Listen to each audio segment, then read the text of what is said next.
ছোটবেলার সেই সবথেকে প্রিয় কাজ ধান ঝাড়া। এই দাঁড়াও প্রথম থেকে বলি। হ্যালো গাইস, আমি শুভাশিস। আরো একটি সুন্দর সকালে তোমাদের সবাইকে স্বাগতম।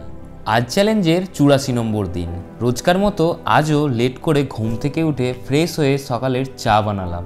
চা খাচ্ছিলাম, তখনই মা বলল একবার জমিতে যেতে। তাই আর কি, গলায় গামছা ঝুলিয়ে চাষি ভাই সেজে চললাম জমিতে। দেখতে দেখতে আমাদের এখানে আশেপাশের সমস্ত জমির ধানও কাটা হয়ে গেছে। এই ছোট্ট জমিটাও আমাদেরই, তবে আমি যাচ্ছি অন্য একটা জমিতে। তাই আশেপাশের সমস্ত জমিগুলো পেরিয়ে অবশেষে চলে এলাম আমাদের জমিতে এসে ধানের আটিগুলো এক জায়গায় জড়ো করতে শুরু করলাম, যাতে মাঝখানের জায়গাটা একটু ফাঁকা হয়। মাঝখানটা ফাঁকা করে আবার ধানের গোড়াগুলো কাটতে লাগলাম, যাতে ধান ঝাড়ার সময় ত্রিপল মিললে ত্রিপলটা ছিঁড়ে না যায়। এতটা জায়গা ধানের গোড়াগুলো কেটে পরিষ্কার করে দিয়েছি।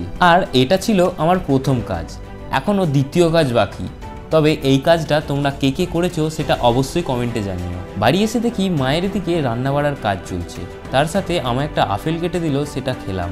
এরপর আবার কি, ত্রিপলগুলো মাথায় নিয়ে চললাম জমিতে ধান ঝাড়ার জন্য। জমির কাছে পৌঁছে দেখি বাপি এদিকে মেশিন নিয়ে দাঁড়িয়ে আছে। তাই বাপি আর আমি মিলে মেশিনটা আগে ঠিকঠাকভাবে নামালাম। ঠিকভাবে নামানোর পর জমিতে এসে তিনজনের আগে একটু কনভারসেশন চললো যে ত্রিপলটা কোন দিকে কিভাবে মেলা হবে। অবশেষে ত্রিপল মিলে বাপি ধান ঝাড়া শুরু করলো, আর আমি ধানগুলো দিতে লাগলাম। আর হ্যাঁ, ছোটবেলায় এই ধান ঝাড়ার মেশিনটা চালাতে আমার বেশ ভালো লাগতো, কিন্তু তখন কেউ চালাতে দিত না। আর এখন বাকিটা তোমরা বুঝে নাও। তবে ছোটবেলায় তোমাদেরও কি ধান ঝাড়ার মেশিন চালাতে খুব ভালো লাগতো? কমেন্টে জানিও। তারপর জমির সমস্ত মালপত্র গুছিয়ে সাইকেলে মেশিনটা লোড করা হলো।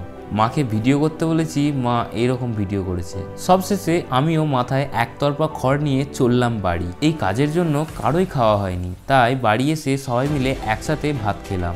ভাত খাওয়া দাওয়ার পর রেস্ট নিয়ে আমি আবার শুরু করলাম আমার যোগা প্র্যাকটিস। এত কাজ করার পর প্র্যাকটিস করতে একটুও মন চাইছিল না, কিন্তু তাও একটু প্র্যাকটিস করলাম। প্র্যাকটিস শেষ করে রাতে রুটি খেয়ে আজকের দিন শেষ। দেখা হচ্ছে আর একটা নতুন সকালে। ততক্ষণ